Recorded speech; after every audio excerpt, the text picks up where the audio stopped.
Good morning, friends. Welcome to Anand Sagar Learning Classes. I am Rupesh Jain and today we are going to start the class of narration. तो चलिए इससे पहले कि class को start करें फटाफट channel को सब्सक्राइब कर दीजिए, ज़्यादा से ज़्यादा वीडियो को लाइक कीजिए, शेयर कीजिए। तो चलिए नरेशन जिसको कि हम डायरेक्ट और इनडायरेक्ट स्पीच के नाम से भी जानते हैं, बिल्कुल ही बेसिक लेवल से क्लास को स्टार्ट करेंगे। नरेशन जो कि नैरेट वर्ड से बना हुआ है। नैरेट का मतलब होता है किसी चीज़ को विस्तार में बताना, ठीक है। लाइक नैरेट अ स्टोरी, कहानी के रूप में बताना, ठीक है। तो नरेशन को समझने के लिए हमको दो वर्ड समझने होंगे कि डायरेक्ट स्पीच और इनडायरेक्ट स्पीच, ठीक है। तो सबसे पहले देखते हैं डायरेक्ट स्पीच। डायरेक्ट स्पीच किसे कहते हैं? जब भी किसी स्पीकर के द्वारा कोई भी सेंटेंस कहा जाता है तो उसी सेंटेंस को ज्यों का त्यों या हू बहू उसी के शब्दों में व्यक्त कर देना क्या कहलाता है? डायरेक्ट स्पीच कहलाता है, ठीक है। डायरेक्ट स्पीच को हम क्या करते हैं? इन्वर्टेड कामा के अंदर बंद करते हैं, ठीक है। यहाँ पर देखिए, Ram said to Shyam I am busy today, तो इन्वर्टेड कामा के अंदर जो है वो क्या है? डायरेक्ट स्पीच है। मतलब राम ने श्याम से कहा था कि मैं आज व्यस्त हूँ, तो उसी को उसी के शब्दों में हू बहू कह देना। आई एम बिजी टुडे, तो उसे हमने क्या कह दिया? आई एम बिजी टुडे, तो इसे हू बहू कह देना। ये क्या है? डायरेक्ट स्पीच है। अब इनडायरेक्ट स्पीच देख लेते हैं कि जस्ट इसके अपोजिट है। जब भी किसी स्पीकर के द्वारा कोई स्टेटमेंट कहा जाता है और उसे हम क्या है अपने अनुसार, अपनी सुविधा के अनुसार बदल कर, हेर फेर करके यदि उसे कहें तो वो क्या कहलाता है? इनडायरेक्ट स्पीच कहलाता है। इनडायरेक्ट स्पीच को हम इन्वर्टेड कॉमा के अंदर बंद नहीं करते हैं, ठीक है। यहाँ पर देखिए, Ram told Shyam that he was busy that day, तो उसमें क्या था? आई एम बिजी टुडे था। यहाँ पर क्या है? He was busy that day, तो ये क्या है? हमने अपने अकॉर्डिंग चेंज किया, हेर फेर करके इसे बताया है, तो ये इनडायरेक्ट स्पीच है। अब देखिए कि सेड टू की जगह टोल्ड हो गया है, यहाँ पर इन्वर्टेड कॉमा की जगह दैट हो गया है, इस की जगह वॉज हो गया है, दिस की जगह दैट हो गया है। तो ये कैसे हुआ है इस पर अभी फोकस मत कीजिए, अभी सिर्फ अभी समझिए कि डायरेक्ट स्पीच और इनडायरेक्ट स्पीच किसे किसे कहते हैं, ठीक है। अब ये सब बताने के लिए इतने सारे चेंजेस कैसे हुए, तो इसके लिए ही क्लास है। यदि आप ये सब चीज़ें जान जाएंगे तो आप क्या हो जाएंगे? इस पर एक्सपर्ट हो जाएंगे नरेशन में। तो डायरेक्ट स्पीच को इनडायरेक्ट स्पीच में चेंज करने के लिए ही सारे रूल होते हैं। तो आज हम सभी वही सब चीज़ें सीखेंगे। देखिए कि इनडायरेक्ट स्पीच का प्रयोग करने के लिए हमें क्या है ना, दो तीन शब्दों के बारे में जानना आवश्यक है जो कि पार्ट ऑफ इस स्पीच हैं, ठीक है। तो अब देखते हैं, सबसे पहले पहला वर्ड है रिपोर्टिंग वर्ब। रिपोर्टिंग वर्ब क्या होता है कि रिपोर्टिंग वर्ब इन्वर्टेड कॉमा के बाहर जो स्टेटमेंट है या जो सेंटेंस है, इन्वर्टेड कॉमा के बाहर जो सेंटेंस है उसका जो वर्ब है वो क्या कहलाता है? रिपोर्टिंग वर्ब कहलाता है, ठीक है। तो जैसे Ram said to Shyam I am busy today, तो इसमें की जो सेड है, देखिए इन्वर्टेड कामा के बाहर ये जो सेंटेंस है राम सेड टू श्याम, इसमें जो वर्ब है वो क्या है? सेड है। तो ये जो सेड है ना वो क्या कहलाता है? रिपोर्टिंग वर्ब कहलाएगा। चलिए दूसरा है रिपोर्टेड स्पीच। तो इन्वर्टेड कामा के अंदर जो सेंटेंस रहता है उसे हम क्या कहते हैं?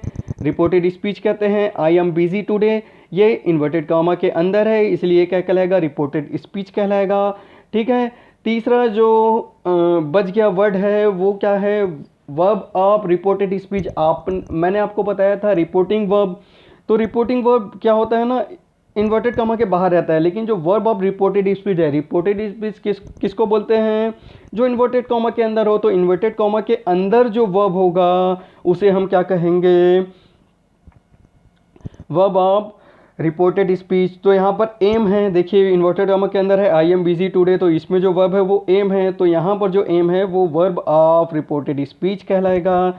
चलिए, how to change into indirect form of speech, मतलब कि डायरेक्ट स्पीच को इनडायरेक्ट स्पीच में कैसे चेंज करते हैं। तो डायरेक्ट स्पीच को इनडायरेक्ट स्पीच में चेंज करने के लिए कुछ रूल्स होते हैं, दो प्रकार के रूल्स होते हैं। एक तो जनरल रूल होता है और दूसरा स्पेशल रूल होता है। तो जनरल रूल क्या होता है ना, जनरली सभी सेंटेंस में सेम होता है, लेकिन जो स्पेशल रूल होता है वो अलग अलग सेंटेंस के लिए अलग अलग टाइप का होता है। तो सबसे पहले हम बात करते हैं जो रूल सभी के लिए इक्वल होते हैं, समान होते हैं, जनरल रूल।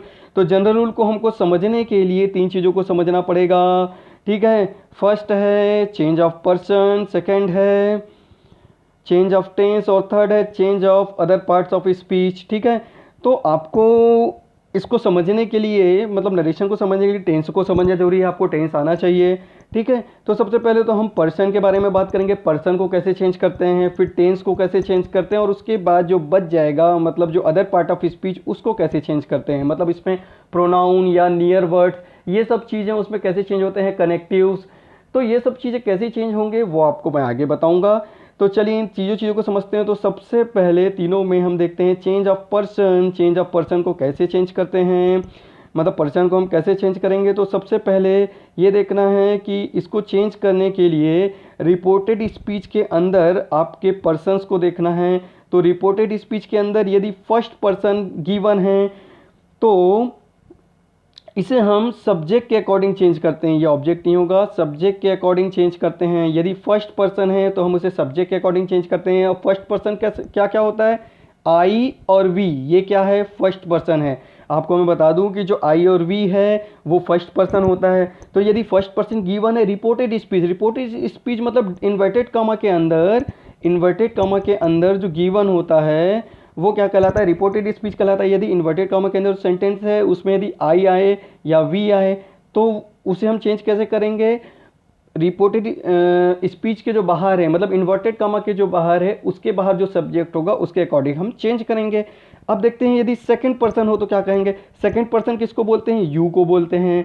तो यदि रिपोर्टेड स्पीच के अंदर इन्वर्टेड कॉमा के अंदर यू आ गया हो तो हम उसे ऑब्जेक्ट के अनुसार चेंज करेंगे। यहाँ पर भी मिसिंग है तो यहाँ पर ऑब्जेक्ट का लेना। यदि फर्स्ट पर्सन है तो सब्जेक्ट के अकॉर्डिंग चेंज होता है, और यदि सेकंड पर्सन है तो ऑब्जेक्ट के अकॉर्डिंग चेंज होता है। अब देखते हैं थर्ड पर्सन। यदि थर्ड पर्सन हो तो थर्ड पर्सन किसको बोलते हैं, रिपोर्टेड स्पीच के अंदर यदि थर्ड पर्सन, यदि ही, सी, इट, दे या फिर किसी का नाम हो तो इसे क्या कहते हैं, थर्ड पर्सन कहते हैं। यदि ये थर्ड पर्सन वहाँ पर गिवन है रिपोर्टेड स्पीच के अंदर तो वहाँ पर किसी भी प्रकार का चेंजेस नहीं होगा, मतलब नो चेंजेस। ठीक है, अब आप सोचोगे मैं इसे याद कैसे रखूंगा, तो याद करने का भी एक ट्रिक है। इसके लिए आप एक फार्मूला याद कर सकते हैं, और वो जो फार्मूला है वो है सन।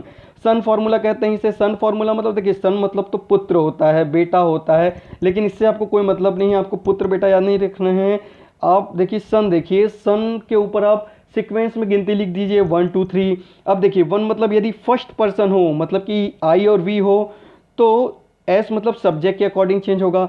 यदि सेकंड पर्सन यू हो तो वहां पर ऑब्जेक्ट, ओ मतलब ऑब्जेक्ट के अकॉर्डिंग चेंज होगा। और यदि third person he, she, it, they या किसी का नाम हो तो एन मतलब नो चेंजेस, वहां पर किसी भी प्रकार का चेंजेस नहीं होगा। तो है ना ये एक अच्छा फॉर्मूला, सन के अकॉर्डिंग आप याद रख सकते हैं इसे। चलिए अब उसके एग्जाम्पल भी देख लेते हैं कि यदि फर्स्ट पर्सन रिपोर्टेड स्पीच के अंदर हो तो उसे कैसे चेंज करेंगे। तो he said to me I am writing. तो देखिए रिपोर्टेड स्पीच के अंदर आई है, फर्स्ट पर्सन है, तो उसे इस आई को कैसे चेंज करेंगे, इस सब्जेक्ट के अकॉर्डिंग चेंज करेंगे। सब्जेक्ट क्या ही है, तो ये जो ही है वो आई की जगह क्या आ जाएगा, ही आ जाएगा। ठीक है, वैसे he said to me we are writing. तो ये जो वी है वो क्या है, रिपोर्टेड स्पीच के अंदर जो वी है वो क्या है, वो फर्स्ट पर्सन है। तो ये जो फर्स्ट पर्सन किसके अकॉर्डिंग चेंज होगा, यहाँ पर सब्जेक्ट क्या है, ही है, तो यहाँ पर क्या हो जाएगा, ही हो जाएगा। तो he told me that he was writing. तो देखिए हमेशा ही ये जो सेड टू है ना उसकी जगह टोल्ड हो जाएगा। मैं आपको एक चीज़ अभी बता देता हूँ, हालांकि मैं इसे हम आगे समझेंगे।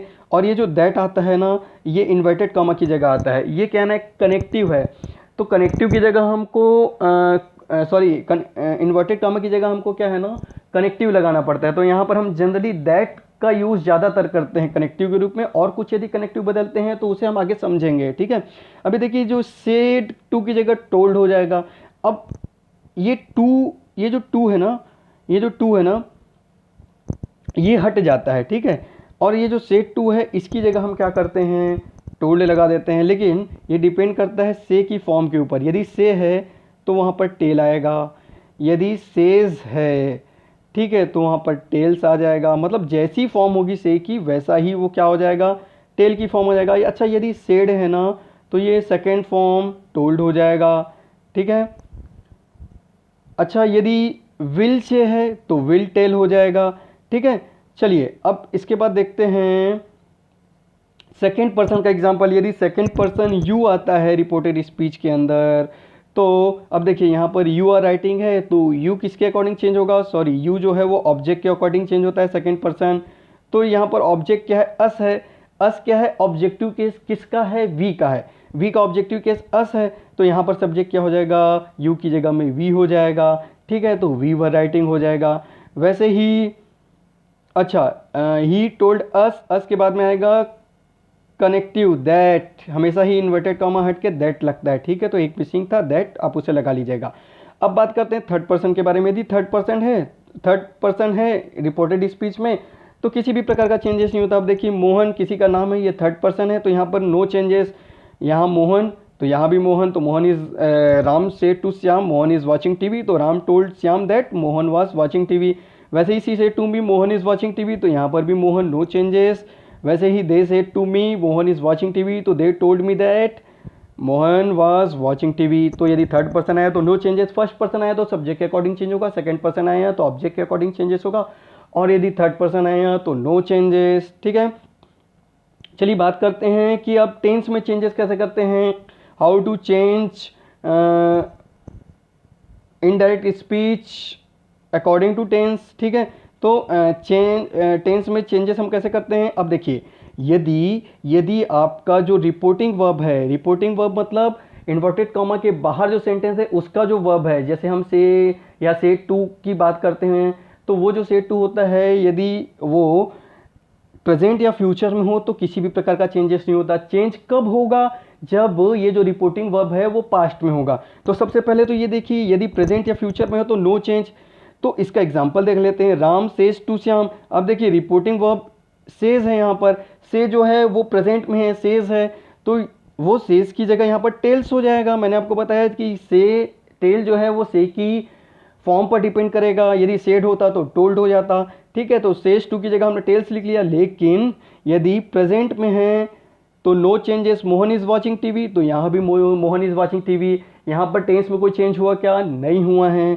अब देखिए अब हम फ्यूचर ले लेते हैं, विल से टू, तो विल से है तो यहाँ भी विल टेल हो जाएगा, विल से टू की जगह विल टेल हो जाएगा। लेकिन रीता इज स्टडिंग इंग्लिश, चूंकि ये फ्यूचर में है तो no changes, Rita is studying English, ठीक है, नो चेंजेस। चेंजेस कब होता है, जब रिपोर्टिंग वर्ब पास्ट टेंस में हो। तो अब कैसे चेंज करेंगे, कौन से टेंस को किस में चेंज करेंगे, तो ये भी देख लेते हैं। देखिए इस टेबल को याद रखिएगा, यदि रिपोर्टिंग वर्ब पास्ट में हो, यदि सेड हो, वहां पर सेड टू है ना पास्ट में हो, तो यदि रिपोर्टेड स्पीच पे प्रेजेंट इंडेफिनिट टेंस हो तो वो पास्ट इंडेफिनिट टेंस में चेंज हो जाता है। यदि प्रेजेंट कंटिन्यूअस टेंस हो तो पास्ट कंटिन्यूअस चेंज हो जाता है, प्रेजेंट परफेक्ट टेंस हो तो पास्ट परफेक्ट टेंस हो जाता है, और प्रेजेंट परफेक्ट कंटिन्यूअस हो तो पास्ट परफेक्ट कंटिन्यूअस चेंज हो जाता है। क्लियर है, ये तो सिंपल था। अब देखिए यदि पास्ट इंडेफिनिट है तो वो पास्ट परफेक्ट हो जाएगा, पास्ट कंटिन्यूअस है तो पास्ट पास्ट परफेक्ट कंटिन्यूअस हो जाएगा, past continuous past perfect continuous हो जाएगा, ठीक है। अब यदि पास्ट परफेक्ट टेंस है तो नो चेंजेस, और पास्ट परफेक्ट कंटिन्यूअस है तो भी नो चेंजेस, ठीक है।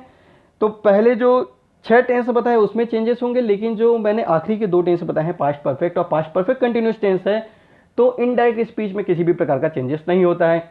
अब बात करेंगे फ्यूचर के बारे में, तो फ्यूचर के बारे में मैं इसमें आपसे आगे चर्चा करूंगा, ठीक है। अभी तो आप इस 6 टेंस को समझिए। अच्छा, इसके बाद अब देखिए कि वर्ब के बारे में बात करते हैं। वर्ब यदि हो, ठीक है, वर्ब भी चेंजेस होते हैं टेंस के साथ साथ। तो वर्ब कैसे चेंज होते हैं, देखिए शैल यदि है तो शैल का वुड हो जाएगा। जनरली आप इसे किसी भी बुक में देखेंगे तो उसकी थ्योरी में शैल का शुड होता है, ये गिवन होता है। लेकिन फ्रेंड्स उसी बुक की एक्सरसाइज में आप जाके देखोगे, यदि जब उसको आप क्वेश्चन में सॉल्व करते हैं तो बुक में गिवन होता है वुड, तो आप शुड याद ना करके वुड ही रखिए, क्योंकि जब आप क्वेश्चन सॉल्व करते हैं तो शैल का शुड नहीं होता, वुड होता है। ये किसी भी बुक में आपकी थ्योरी में गिवन नहीं होगा, मैं आपको अभी बता दिया हूँ। जब भी क्वेश्चन का आंसर लिया जाता है एग्जाम में तो शैल का वुड होता है, ठीक है।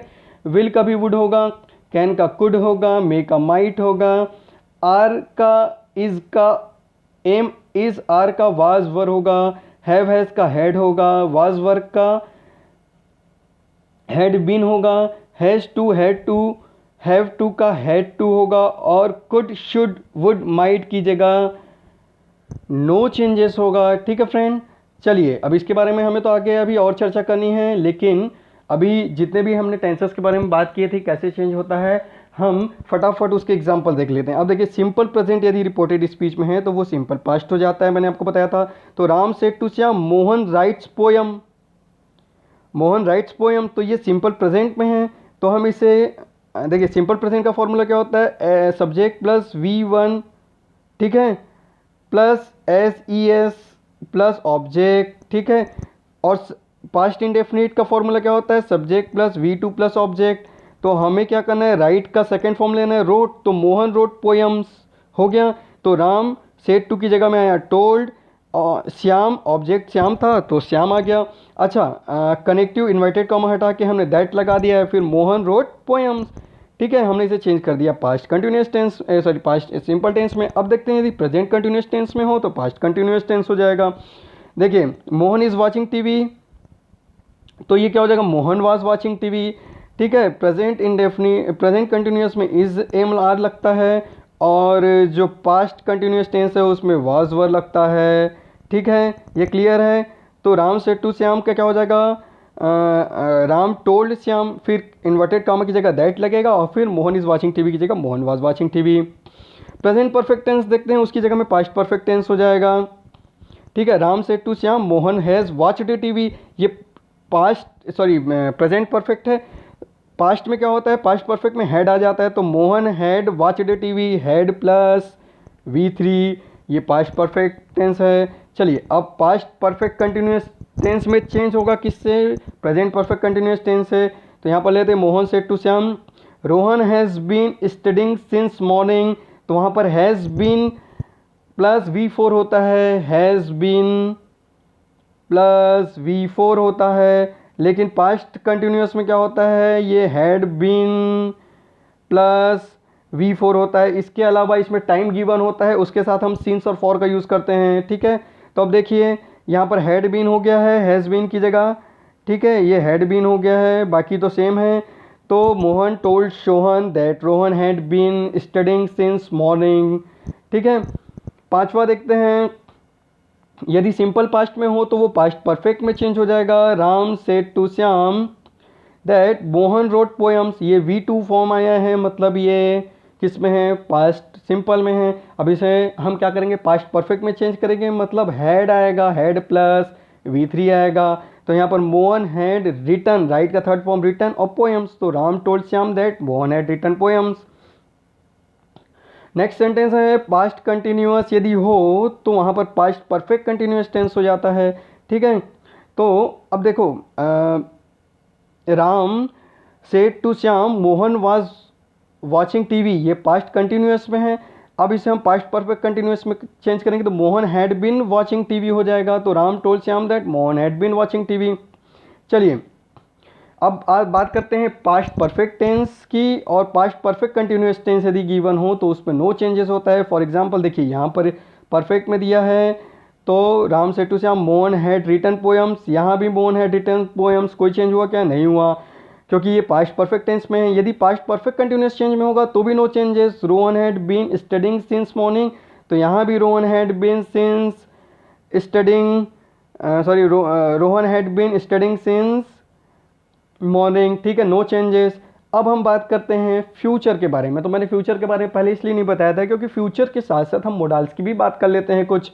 क्यों, क्योंकि ये जो आपका विल है और शैल है, फ्यूचर टेंस में जनरली आप किसका यूज़ करते हैं, विल का यूज़ करते हैं, और शैल का यूज़ करते हैं हेल्पिंग वर्ब के रूप में। और ये जो विल और शैल है ये मोडाल्स में भी आते हैं, ये मोडाल्स भी हैं, इसलिए हम इसे एक साथ कवर करेंगे। तो अब देखिए इसे कैसे, इसका रूल क्या है, यदि रिपोर्टिंग वो पास्ट में हो, ठीक है, तो ही चेंजेस होता है। यदि पास्ट में है तो विल का वुड हो जाएगा, रिपोर्टेड स्पीच में यदि विल है तो वुड हो जाएगा, शैल है तो वुड हो जाएगा, मे है तो माइट हो जाएगा, और कैन है तो कुड हो जाएगा। अब अभी मत सोचना कि इतने ही मोडाल्स होते हैं, मोडाल्स और भी होते हैं, ठीक है, इसके बारे में हम आगे पढ़ेंगे। अभी इतना हम लेकर चलते हैं। इसके एग्जांपल देख लीजिए कि Ram said to Shyam Mohan will buy a car, ठीक है। तो अब देखिए चूंकि ये पास्ट में है तो चेंजेस होगा टेंस में क्या चेंज होगा, विल की जगह में क्या हो जाता है, वुड हो जाता है, तो Mohan would buy a car हो जाएगा। तो Ram told Shyam that Mohan would buy a car. वैसे ही Ram said to Shyam Mohan can pass the exam, तो कैन का क्या हो जाएगा, कैन का हो जाएगा कुड, यहाँ पर वुड नहीं होगा, कुड हो जाएगा फ्रेंड्स, प्रिंटिंग मिस्टेक थी, ठीक है। तो Mohan could pass the exam हो जाएगा ये। उसके बाद Ram said to Shyam Mohan may pass the exam, तो मे की जगह क्या हो जाएगा, माइट हो जाएगा, तो Mohan might pass the exam हो जाएगा ये, ठीक है। इतना क्लियर था आपको। चलिए आज के लिए इतना ही, आगे हम नरेशन के बारे में चर्चा करेंगे अगली क्लास में, ठीक है। हमने काफ़ी बेसिक से इसे पढ़ा है, और भी आगे हम एक एक रूल्स को फॉलो करते हुए चलेंगे, आपका सारा कॉन्सेप्ट क्लियर हो जाएगा। एग्जाम में कोई भी क्वेश्चन है आपका नरेशन का, आपसे अब नरेशन में कोई भी डाउट नहीं रहेगा, आपसे हर एक प्रकार के क्वेश्चन बनेंगे, ठीक है फ्रेंड। आज की क्लास में इतना ही। यदि आपको वीडियो पसंद आया तो शेयर कीजिए, यदि अच्छा लगा हो और भी इस प्रकार के वीडियो चाहते हैं तो कमेंट बॉक्स में कमेंट कर दीजिएगा। चलिए आज के लिए इतना ही, अगली क्लास तक के लिए हैव अ नाइस डे।